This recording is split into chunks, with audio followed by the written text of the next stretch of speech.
They say that friendships fade with time, that people drift apart, forget each other's birthdays, misplace memories like old receipts. But on the night my daughter told me to leave her house, my home for the past 7 years, it wasn't family who saved me. It was a friend I hadn't seen in half a century. It happened just before Thanksgiving. One moment I was helping Susan peel apples for her famous pie. The next I was standing on the front porch with my overnight bag, the door shutting behind me with a quiet finality. No raised voices, no drama, just a few clinical words. "Mom, I think it's time you looked into assisted living.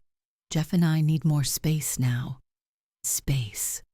That word echoed in my chest, hollow and cold.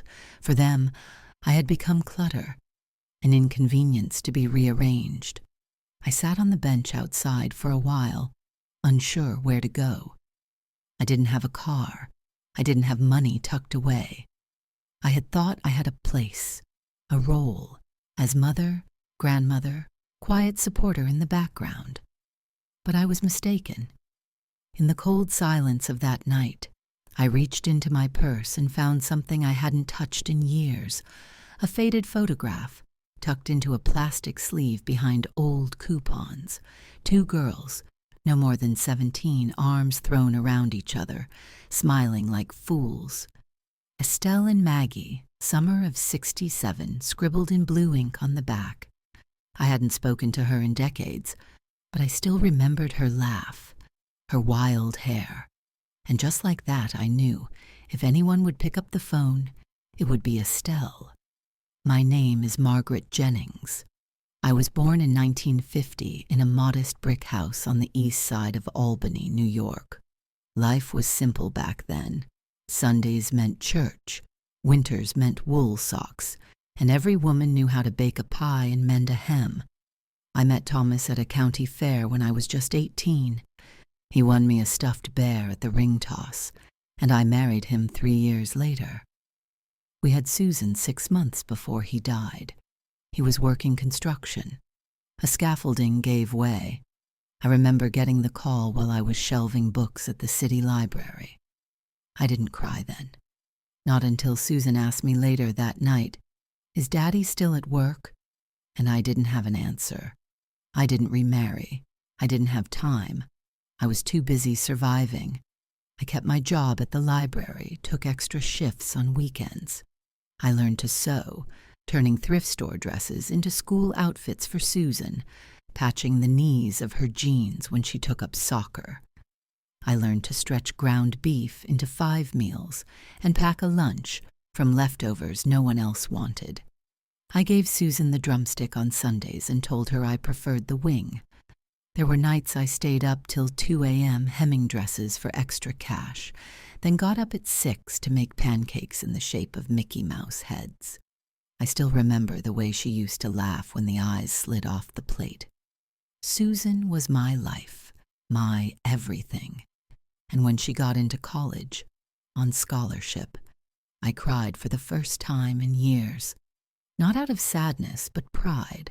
All those sacrifices had led somewhere. She met Jeff during her sophomore year at Cornell. He was polite, clean-cut, from a wealthier family. I didn't know much about him, only what she shared. He played tennis, drove a Lexus, and his parents had a summer home on Lake George. When they married, they bought a big house in Westchester. And when I retired at 66, Susan invited me to live with them. At first, it was fine. I had the guest room upstairs. I helped with dinner, folded laundry, tended the garden. Susan worked long hours as an accountant, and Jeff ran a small logistics firm from home. I stayed out of their way. I never asked for anything, not even the TV remote. But as the years passed, I could feel the shift. The polite smiles turned tighter. My suggestions in the kitchen were quietly ignored. Jeff made jokes, small ones at first, about 3's a crowd or too many cooks. Susan would laugh, but her eyes didn't. They stopped inviting me to dinner parties. I was told to eat early, to get rest. I noticed they rearranged the pantry, moved my tea to the back. I wasn't asked. I was informed. I didn't complain. I told myself not to make waves. This was their home, and I was grateful to be in it. Until Thanksgiving. It was supposed to be a warm day, filled with laughter, turkey, and that cranberry relish Susan always bought from Trader Joe's. But that year, they didn't set a place for me at the main table. Jeff's parents were visiting, along with some business associates. I was told it would be more comfortable if I ate in the kitchen. They gave me a plate, lukewarm turkey, mashed potatoes without gravy, and I sat at the counter, facing the fridge, listening to their laughter spill in from the dining room. I held my fork, but couldn't eat. My hands trembled. When I finished, I washed my dish, wiped down the counter, and started up the stairs to my room. Susan met me at the landing. She didn't look angry, just tired. "Mom." "Oh," she said, folding her arms. "Jeff and I have been talking. We think it's time for a change. I found a really nice assisted living facility just 10 minutes away.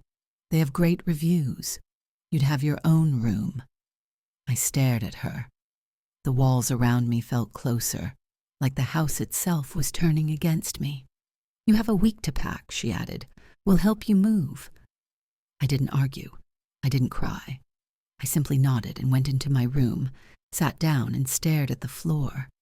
Then, slowly, I opened my purse, and there she was, Estelle. I didn't sleep that night.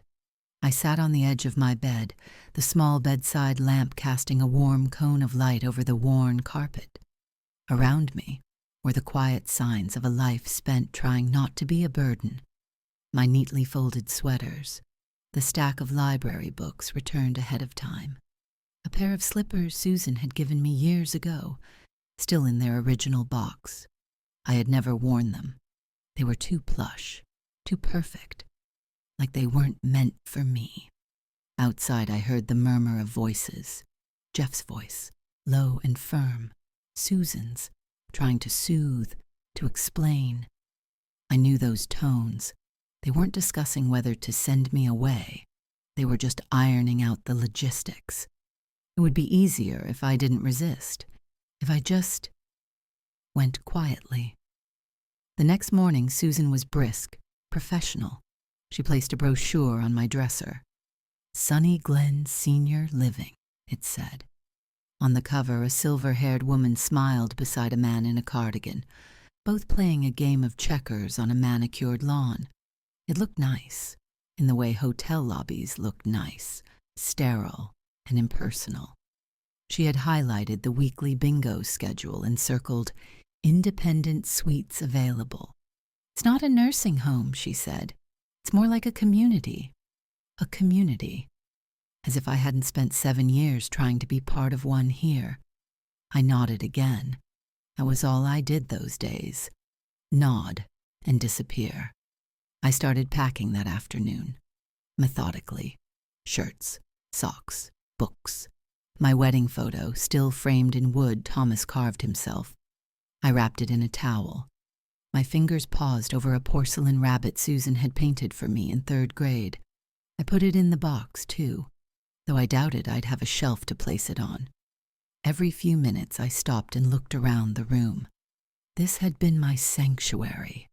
Not big, not elegant, but mine.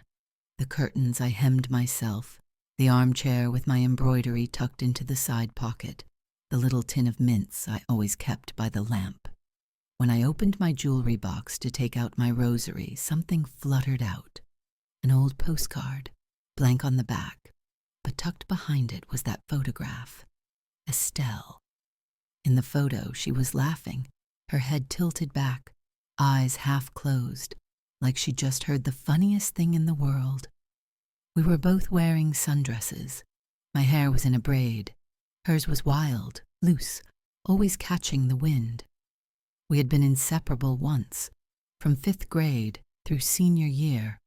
We were Margaret and Estelle, always said together like one name.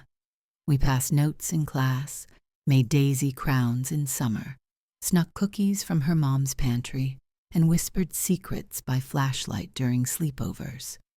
Then came life. She moved away for college in Boston. I stayed, married Thomas, had Susan. We wrote letters at first, called occasionally, then less, then nothing, the way time swallows people. But in that moment, I saw her face and felt something I hadn't in weeks. Hope, a thin, fragile thing, but real.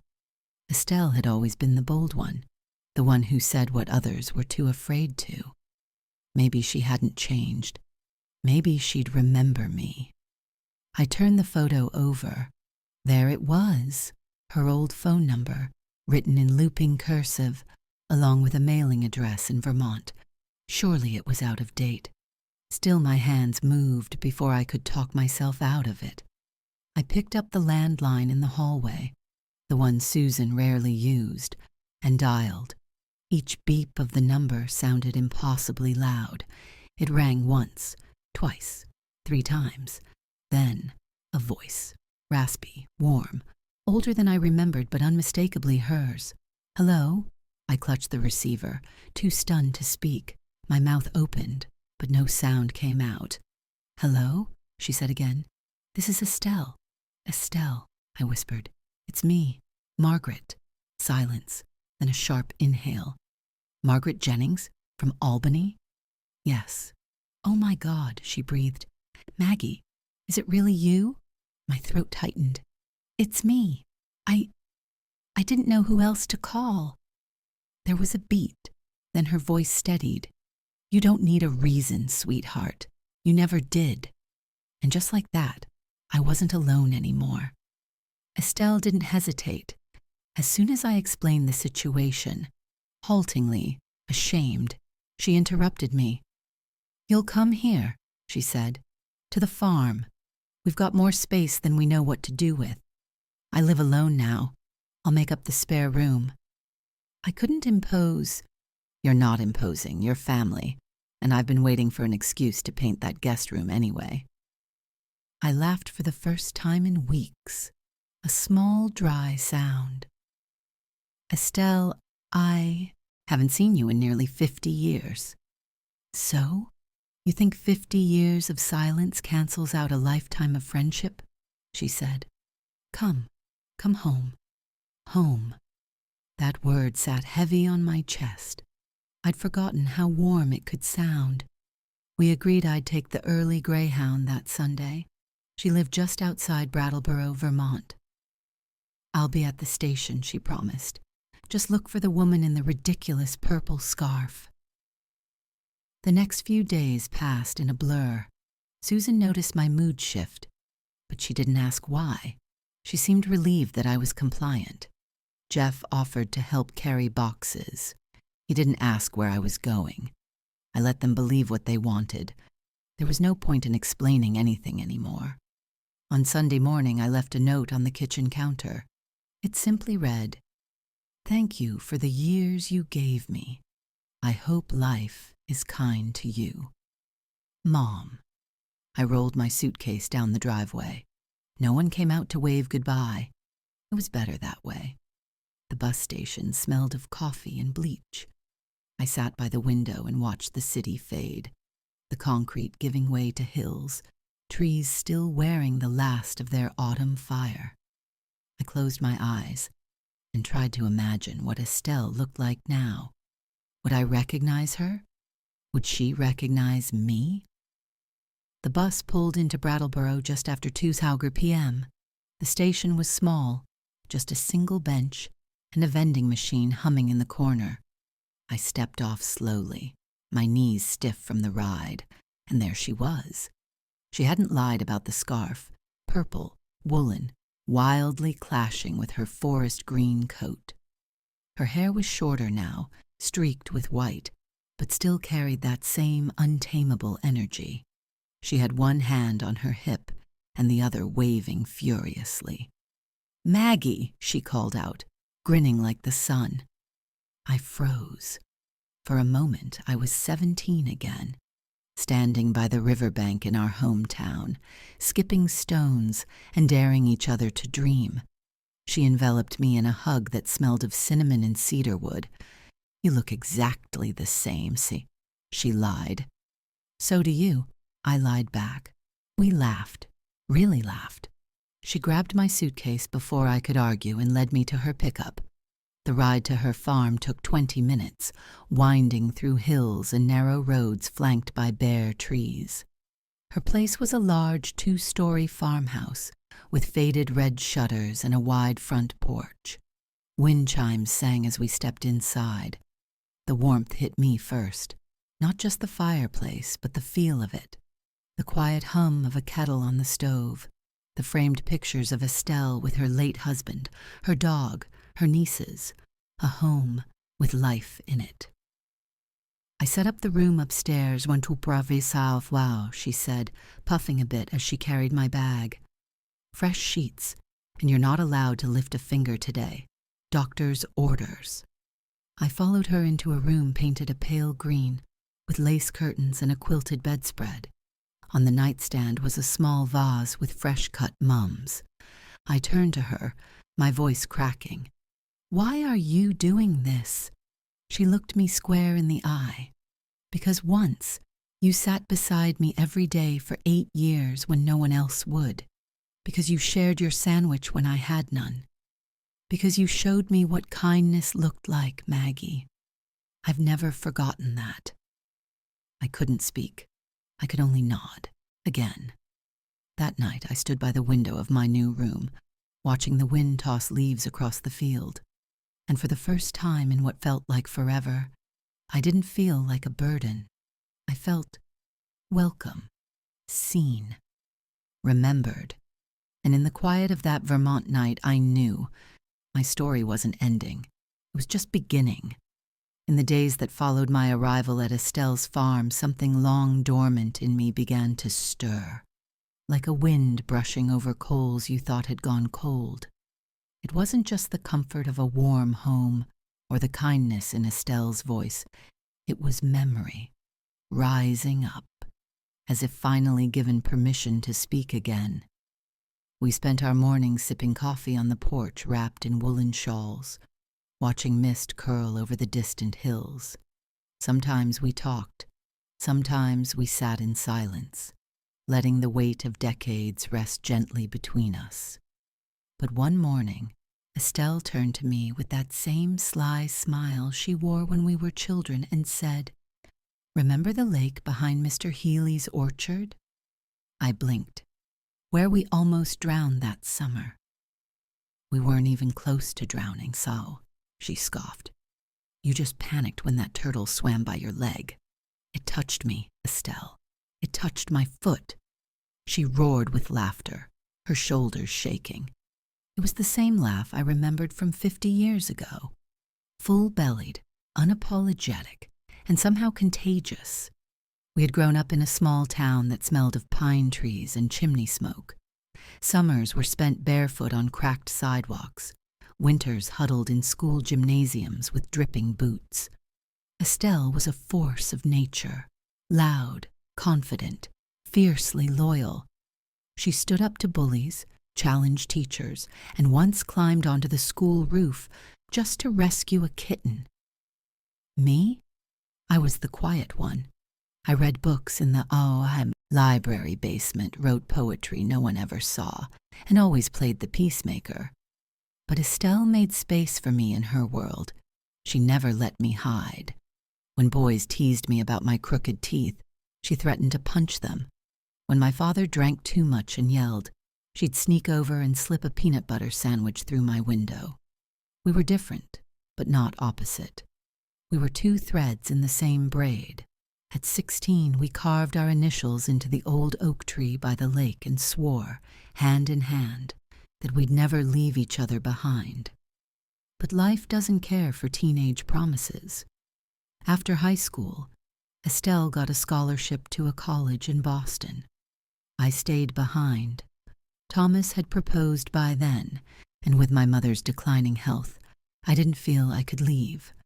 We wrote, At first, long, rambling letters filled with news and daydreams. Then one summer, her letters stopped. No explanation, no goodbye, just silence.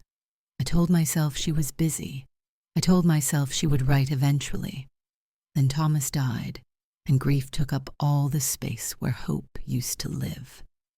I kept her photo, though, tucked in my wallet like a pressed flower, a reminder of who I'd once been and who I'd once had. Now, sitting across from her again in a kitchen smelling of cinnamon and fresh coffee, I realized she'd kept the same photo in a drawer near her fireplace. "You never wrote back," I said quietly. Not as an accusation, just a truth. Estelle's face shifted. "I know. I have no excuse, Maggie. I was young, selfish. Thought if I looked away long enough, nothing would have changed. But everything did." Her eyes shimmered. "And when my husband passed 5 years ago, I kept waiting for someone to show up, but no one did. Until you." I reached across the table, took her hand. I think we both saved each other. That night, after dinner, Estelle lit a fire in the hearth and poured us each a glass of red wine. The farm was quiet except for the soft crackle of burning wood and the occasional hoot of an owl outside.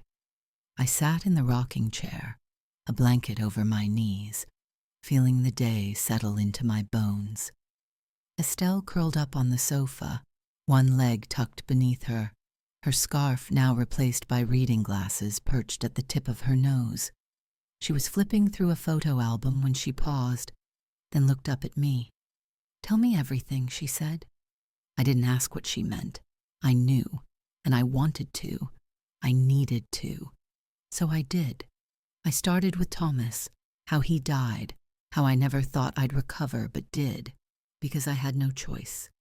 How I raised Susan on my own, every sleepless night and every lonely birthday party I had to decorate with handmade streamers because we couldn't afford balloons. I told her how proud I was when Susan graduated, how I cried when she got her first job, how I beamed when she married Jeff, and then how everything changed. I tried to explain it, but how do you describe a slow unraveling? There was no one moment. It was 1,000 little ones, a forgotten thank you, a missed hug, conversations where I wasn't included, just tolerated, looks passed between Susan and Jeff when I offered to help, being told I was confused when I remembered something they didn't, being told I should rest more when I tried to join in. Eventually they stopped speaking to me unless necessary. Meals became quiet, rooms felt colder.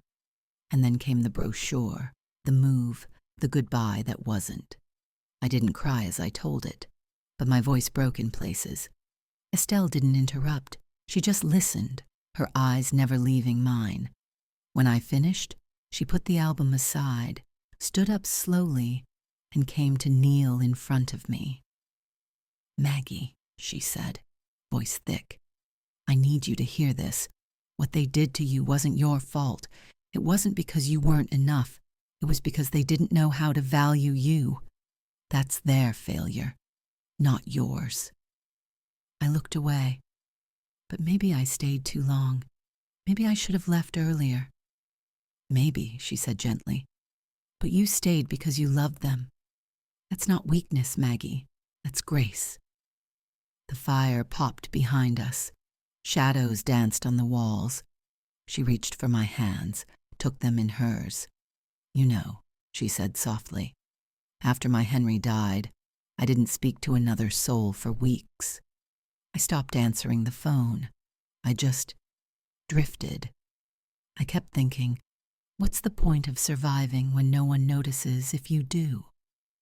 I squeezed her fingers. "And then you called," she said. "After 50 years, you dialed a number I didn't even remember writing down. And in that moment, Maggie, I had a reason to breathe again." My throat tightened.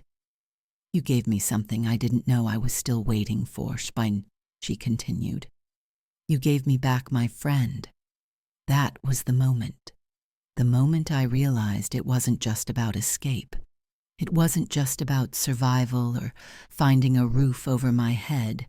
It was about being seen, about mattering, about remembering that once, before I was anyone's wife or mother or burden, I was just me, and me was enough. I stood up slowly and pulled her into a hug.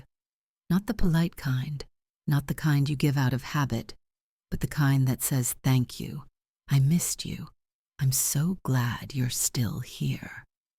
We held each other like girls again, two old women wrapped in time, tears soaking each other's shoulders, hearts broken and mended in the same breath.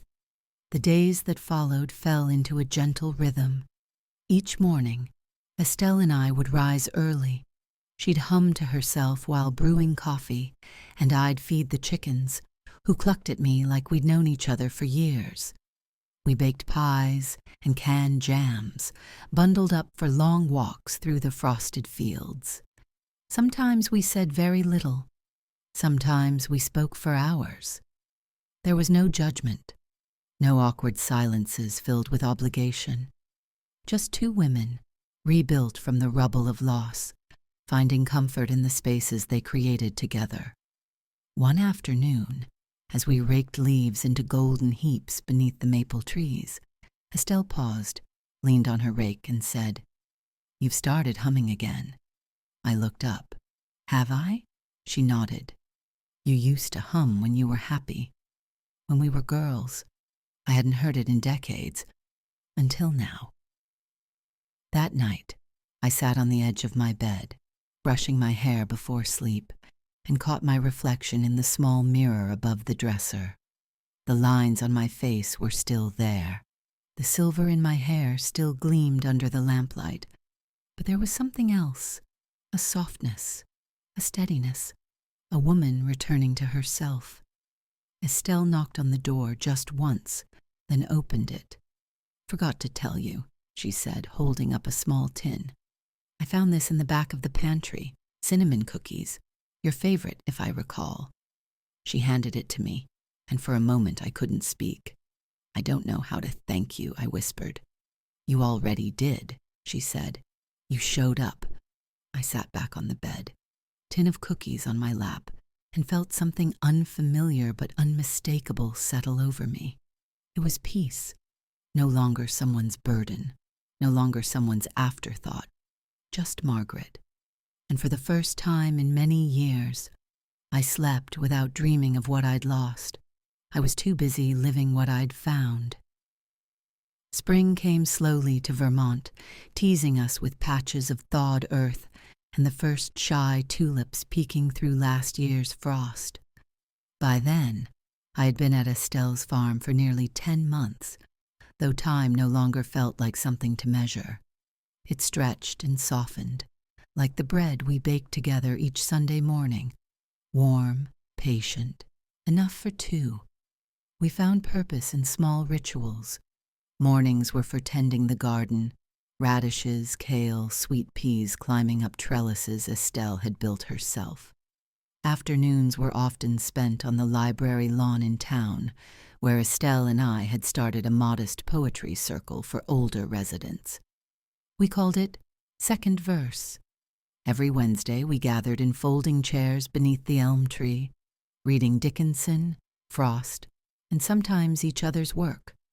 I had begun writing again, tentative at first, lines scribbled in the margins of seed catalogs, metaphors buried beneath grocery lists. But the words came, quietly, but firmly, like roots. In the evenings we read books by the fireplace, or sat in silence, knitting, sipping tea. No one demanded my presence.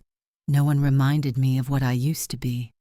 I was not a mother being managed, or a woman waiting to be moved elsewhere.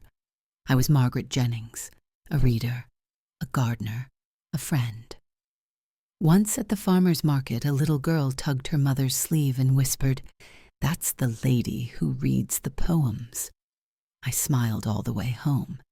There was no moment where I declared I had healed, No grand epiphany, just the gentle unfolding of something long folded up inside me.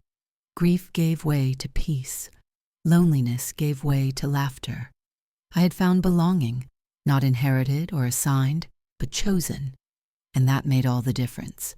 Estelle, true to form, acted as if none of it was remarkable. "Of course you're thriving," she'd say.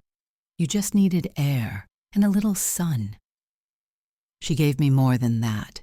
She gave me the mirror I had long stopped looking into. She reminded me of the girl I used to be, sharp, steady, full of love.